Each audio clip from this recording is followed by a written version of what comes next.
Shohei Ohtani had surgery yesterday, and it was to repair a torn labrum.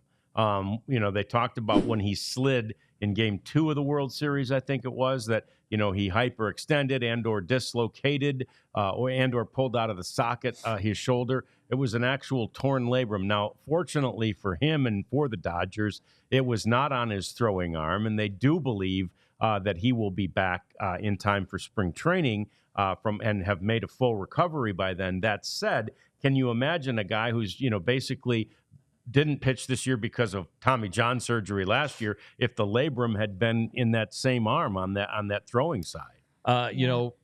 Josh Young had a labrum injury in 2022, right? Yeah. It was his left shoulder, the front shoulder. So it's called like it's got a name like a hitter's labrum or hitter. It's a common injury. Ohtani did not hurt himself batting, but nevertheless, it's still the same shoulder that faces the pitcher and where you generate a lot of your power. And it can be a tricky one to come back from. It really can. And Josh Young had his surgery. The injury was like February 11th, right around there. He quickly had his surgery within 3 or 4 days. Spent the first month. He spent the first 28 days in who did his surgery? I don't. Was it probably Arizona or Los Angeles? Or? I don't remember. I would think it was Meister, but I don't know. Meister's a good shoulder guy. Meister fixes everything. Yeah. So I'd assume it was Meister. But anyway, Josh had to wear a thing for 28 days where your arm is basically right here, and you're not doing anything. Mm-hmm. So, you into December. Well, when is he going to start throwing off a mound? Or is he done? Is he to that point in his rehab yet to pitch? Can he pitch? No, it's his left arm, so it's not his front arm. But anyway, is he going to be able to pitch? Because you use your whole body. Yes. When you're going through a delivery. So left arm, not his front arm, his back arm. Anyway, it's not an easy surgery to come back. Bad enough. The team expects him to be ready by spring training. But one thing throughout just Ohtani's year last year was every single time on Twitter that, he was going for the 50-50 or continued to just kind of destroy every record. They were like, can you imagine your starting pitcher doing this while he's recovering from Tommy John surgery? No. It's comical how good he is at this point. But that's a tough blow. At least you have a World Series trophy. Well, and I think this is something he's a two-way player, so he's got the chance.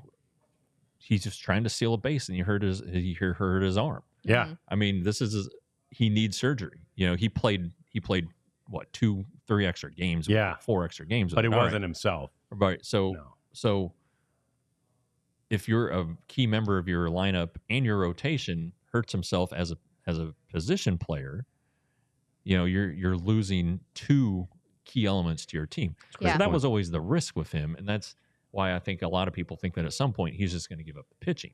Mm-hmm. I don't know if the Dodgers are paying him to do that, but I would imagine that the Dodgers knew when they signed him that was an eventuality. A guy who's had 2 Tommy Johns, a guy who I don't know that he's ever pulled a hamstring yet. I don't think so. But he's not impervious to injury, and the older you get, the more susceptible you become. Sure. Yeah. So I'm not saying, oh my God, panic, but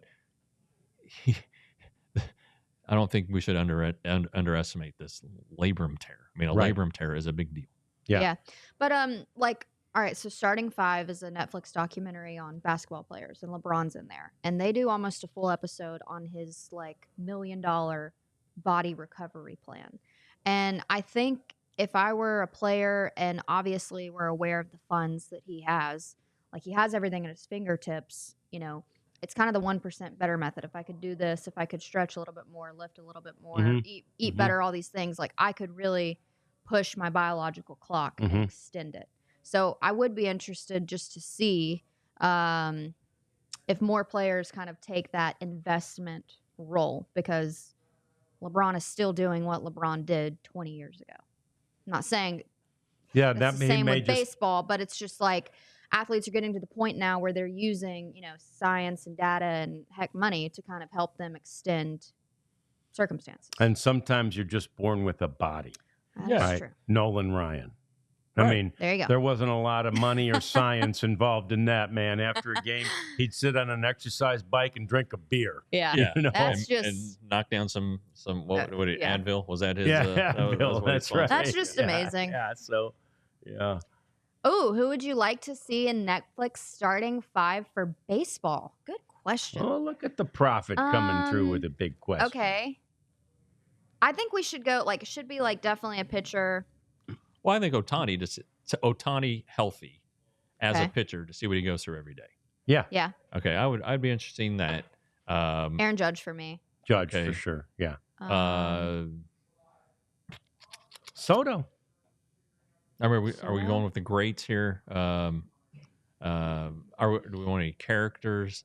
Oh, mean, gosh, yeah. Maybe Seager, just because. Oh, that's a good point. He does things so differently. He has his own style. Yeah. Seager. Yeah, we'll Yeah. put him in instead of Soto. Because Yeah. Soto probably does the same thing Judge does. Yeah, it's true. Ohtani does something completely different. Ohtani does Seager Oh, does something Skeens. completely different. Skeens. I want Skeens. Why? I've seen his pregame warm-ups, and Really? they're very interesting. And just since he was a rookie this past year, Yeah. I think that'd be pretty interesting. Yeah. So we had 4? We're at Is 4. it too late to put Ichiro in there? He's done, but Yeah, man, he had some weird things that he did to get ready for a game. Yeah. I remember seeing some of those. I just wonder, who's an interesting guy away from the field? Marcus Semien might be with all the with 4 kids and trying to balance that, kind of like the Falcons quarterback when he was with the Vikings. Yeah, Kirk Cousins on that QB show. Bobby Witt, Judge, Altuve, Lindor, Skeens from Uncle Ted. Okay, Uncle Ted. All right. Of course, Ben with Tommy Edman. Altuve's a good one though, because it is pretty amazing that a man of his stature. I mean, he's a small guy. Yeah, I'd like to see Jose Altuve go shopping. Yeah, I would like to see that and see what kind of buzzers he gets and stuff. Yeah, or does he shop off can he wear an 1820 I'm gonna put a manager in. size XL? Yeah. I'd put a manager in there, Bruce Bochy. Oh wow. Okay. Yeah. All right. Probably not much to it. Just, Right. I mean, both. He's my kind of guy. Yeah. All right. So, Perfect. Anyway, that's good. Let us know. Anyway, good It's fun. question, Prophet. We appreciate that. We may throw it out there on social later and see who else you guys come up with as to who you would like to see on the starting 5 if it were a baseball rather than a basketball show. So that's going to do it for another day of the DLLS Rangers podcast. We appreciate you joining us. We appreciate you chatting. Don't forget, like us, subscribe to us, hang out with us. We're back tomorrow at 2 o'clock instead of noon. 2 o'clock tomorrow for another edition of the DLLS Rangers podcast. Thank you. We all silly like the mayor.